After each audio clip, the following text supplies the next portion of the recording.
Welcome to this Perceptive Readers Podcast. Hi, I'm James Lynch. What we learned from a Tuskegee medical experiment. This is the Perceptive Readers. Hi, I'm James Lynch. We're going to cover this subject called the Tuskegee medical experiment. Is actually research that has come from cdc.gov. And the reason why I want to talk about this is because over the course of really many years, from time to time, this subject has come up, you see. And I want to talk about it in a following order and why this was so important, why it's important to know, especially for persons who are in positions of trust. As you know, we talk about quite a bit. So let me start off by saying that it's called the Tuskegee Syphilis Experiment. And I titled it also The Ethical Contemplation of It, what we learned from it. Here are some quick facts on the Tuskegee founder, 1890 to 1915. Booker Tolliver Washington, or Booker T. Washington, founded what ended up being the Tuskegee University in Alabama. His experiences in his lifetime: he was an author, educator, advisor to several presidents of the United States. I put a question to you all. The question on Booker T. Washington is this: what is or was Booker T. Washington's motive and wish? You see, this is so important in knowing at times what was driving that person to found this university, the things that they did in life. And if you do further research on Booker T, you may even say, boy, his heart was in the right place. Just think, though, he was born a slave, yet he ended up rising to the level of the elites, particularly known as the black elites, you see. Now, his focus during that time, though he worked with many different persons of different, complexions, how I like to say still that he had focused on the bronze or darker complexion of the human society. Yet at that time, what they were called blacks. You see, they were called colored. And they were also called other names that does have a derogatory connotation at that time, even though some people would say, well, this is just that name. Well, he did focus on the bronze or the darker skin complexion of society in a way of economics, you see. He felt that persons, especially after slavery, needed to be economically prosperous. And his motive, he would talk to, again, all sorts of persons who actually had the resources or the materials that he needed, because he felt it was important to be sound in what? In your mind, body, heart, and spirit. Those were his principles that he, lived by, core principles, if you will. Now, he wouldn't have considered himself to be, striving for political power, even though he ended up actually advising, a couple of presidents. Isn't that interesting?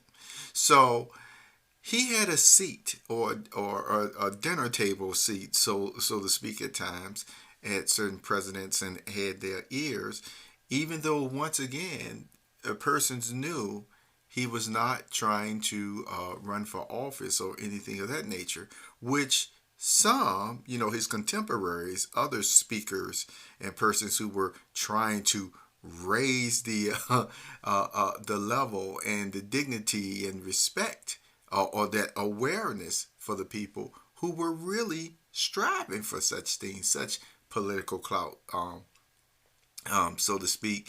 And so he did butt heads with some of the society at that time because he was more, no, I want us to be economically prosperous.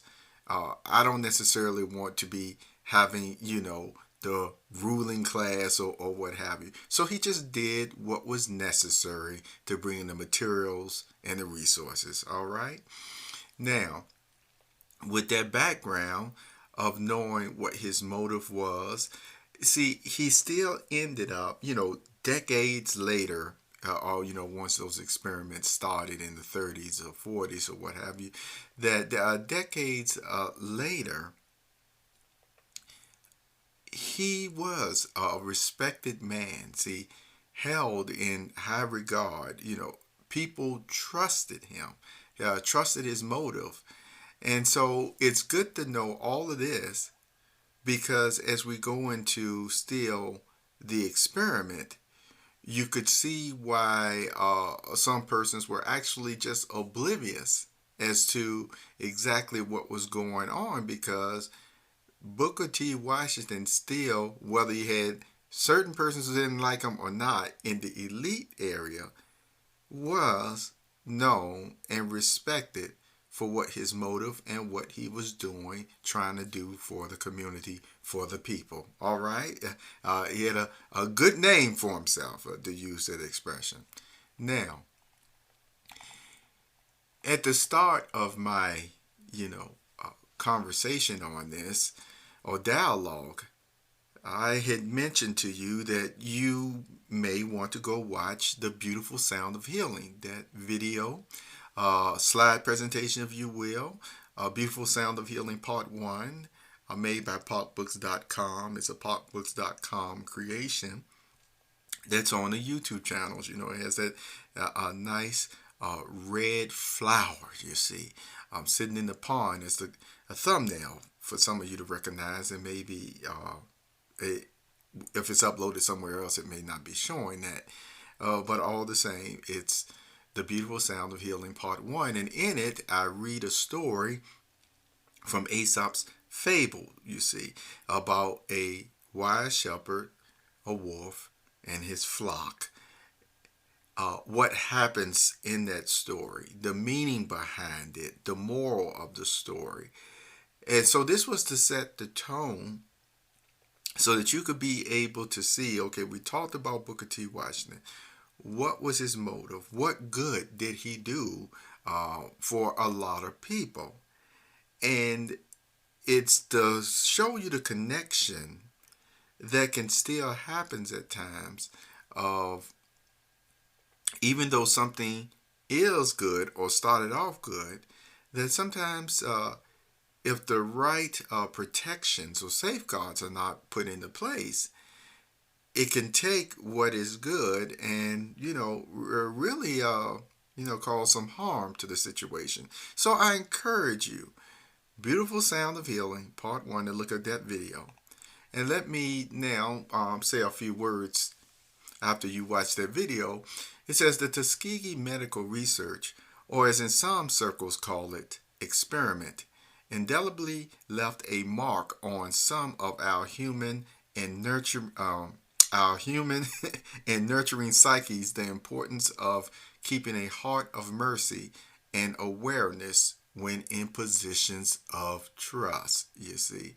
And indelibly means that, hey, it's like it's written in ink. It just won't leave these thoughts, these things that persons like myself and others have learned as we were growing up, that yes, as humans, we must continue to, once again, especially nurturers, but in this specific case, we're getting into the importance of keeping a heart of mercy and awareness when in positions of trust. So in these series of podcasts, see that I have something else for you. Noted below, you are able to listen to my hypothesis and experience with the importance placed in these honorable positions or occupation. Mothers and fathers are certainly included, though not specifically mentioned in the selected podcast below, which was named Position of Trust, help in the sanctuary. And in that podcast, it does go into the relief and comfort we get from the sanctuary. Uh, Places where persons are in such a frame of mind, the caregivers, that they do give us the time and the recuperation, that help us. And there again, the emphasis where they are like a haven, you see, from the regular things that happens in the world. And I like to always use the expression the rat race, that they're outside of that as far as the way that they actually deal with us or take care of us. But I encourage you once again to listen to that podcast because it's called Position of Trust, Sanctuary, Beautiful Sound of Healing. So now you see the tone, you have the background on Position of Trust, on Booker T. Washington, his motive, what he did, and the name, the respect that when people heard it, especially in that area, while they would certainly feel, comforted and protected and safe, you see, by any institution or what have you that he would have founded, you see. So Tuskegee quotes an attribution shared on Twitter, one of my social networks. It says, you can view the postings because I do have the attribution to the cdc.gov, the Tuskegee timeline. But here are some quotes. Quote, in 1932, the Public Health Service, working with the Tuskegee Institute, began a study to record the natural history of syphilis in hopes of justifying treatment programs for blacks. All right? Now, there's another quote as we drop down. It says, what went wrong with it, you see? The panel had 9 members from the fields of medicine, law, religion, labor, education, health, administration, and public affairs. We take note of these 9 members, from these different panels, and keep in mind that they cover every aspect of society practically, from the education, the public affairs. And you could see that this panel, some of these persons, they just would have been specializing in, okay, how do we get this built? Okay, how do we keep track of the research? And then who do we give it to? How do we acquire the materials? You see, things like that. And yet there are other ones who are on that panel that would have, brought in the spirit or the ethical backbone or higher elevated way of thinking on matters. Because remember, sometimes when you're just trying to get a job or assignment done, okay, it may involve just buying or purchasing, just regular things like that, bringing in resources or what have you. How are you going to get the resources there? Yet, here's the thing. It may come down to, again, okay, where these resources be stored, you see. Is there any type of danger to the community, whether it has this or that? You see what I'm saying? In these jars or what have you. But the whole point is, you want to be safe, correct? You want to make sure persons are not harmed by whatever you're doing or how you're transporting certain things, all right? Well, see, this is where you can see the religion, all right? Fields of medicine and things of that nature come in, where persons can have an objective, but then you can have these other ones that have an ethical way of thinking, or even in some ethics definitions, it says like, what is the will of God, the grand creator? See, the one who has created humans and have placed dignity upon them. So what would be the ethical treatment still of the humans as we carry out this assignment? You see, how will we be dealing with them? All right. Will we be once again elevating them, or once again giving them their basic needs, their nurturing needs, or will what we are doing, will it have some type of harm or side effects to them that we can actually curtail or keep from happening? You see? So, once again, positions of trust, they do that because it's like they, whether they raise their hand and take an oath, they certainly take an oath in their hearts and minds that I will do no harm. I will cause no harm.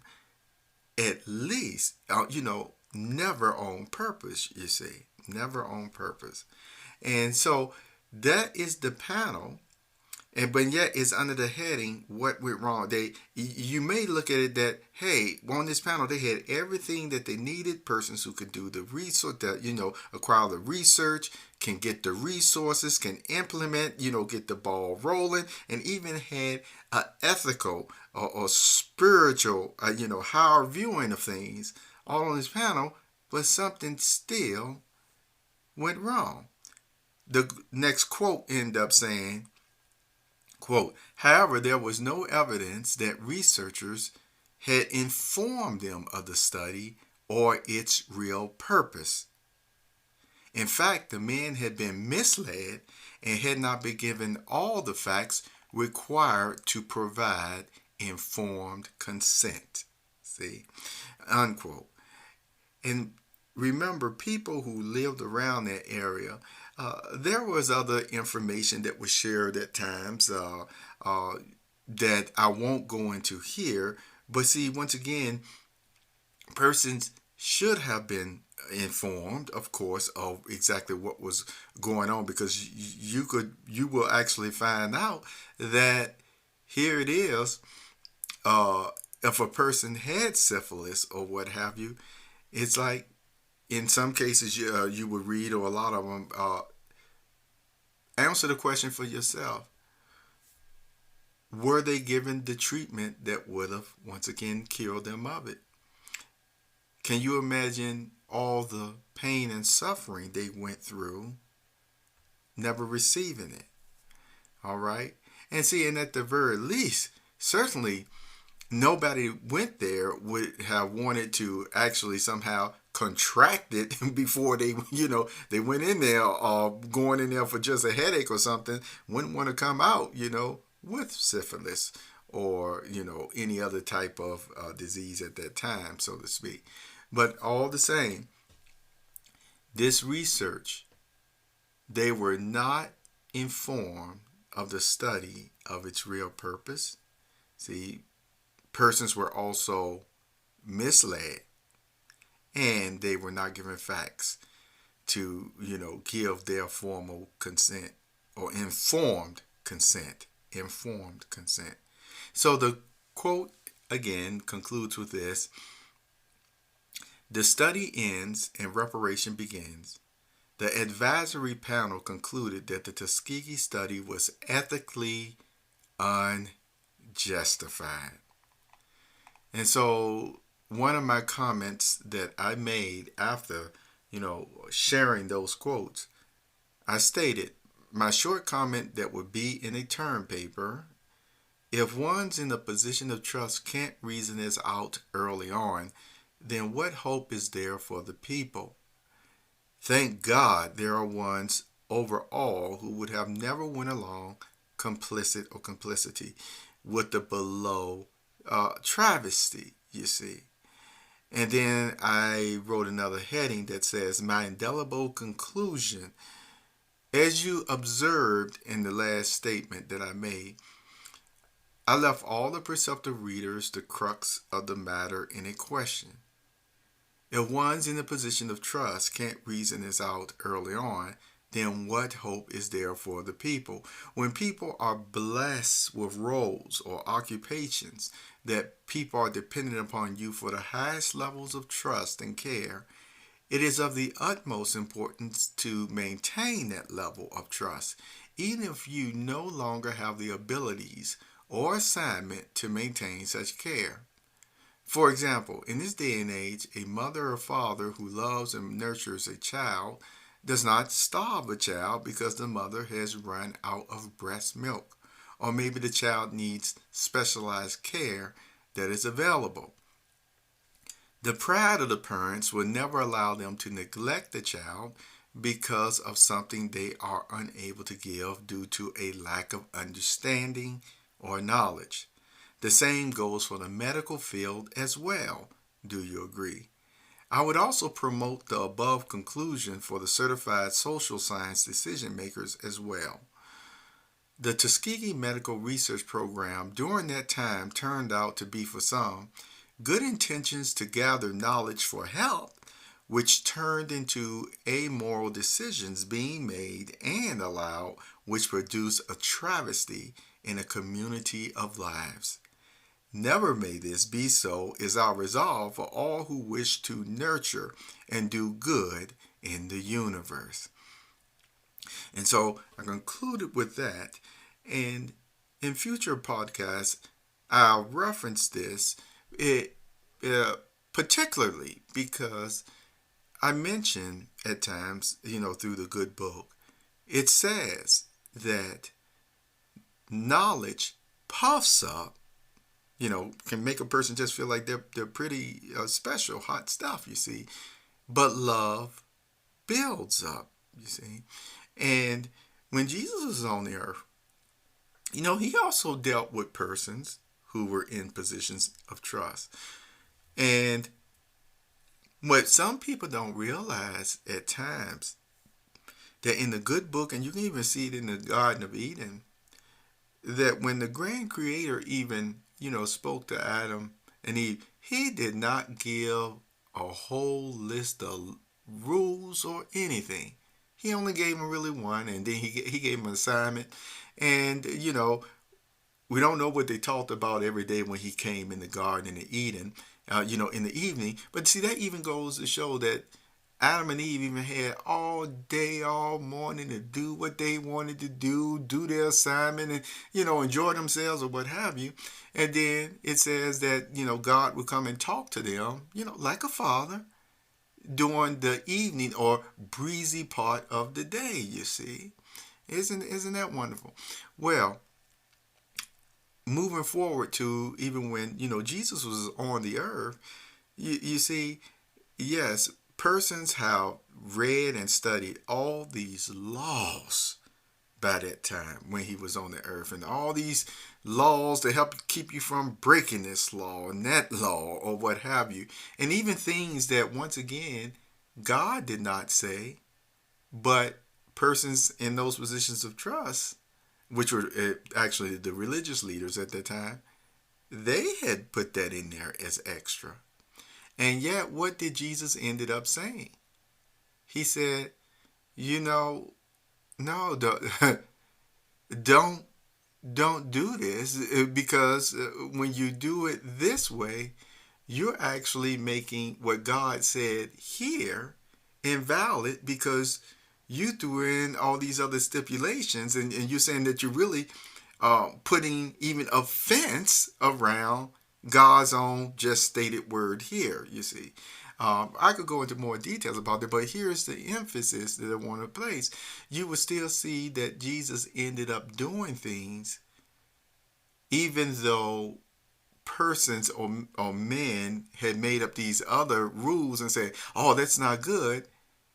And Jesus would basically show them, it's not good in your eyes, but ethically and morally right, the will of God, it is good in his eyes. And what were those things that Jesus was doing? He was doing things to heal people. It's something, he even touched people who were lepers and things of that nature. And he didn't even have to do that to heal them. Now, of course, he was a perfect man. He had his God's spirit all around him.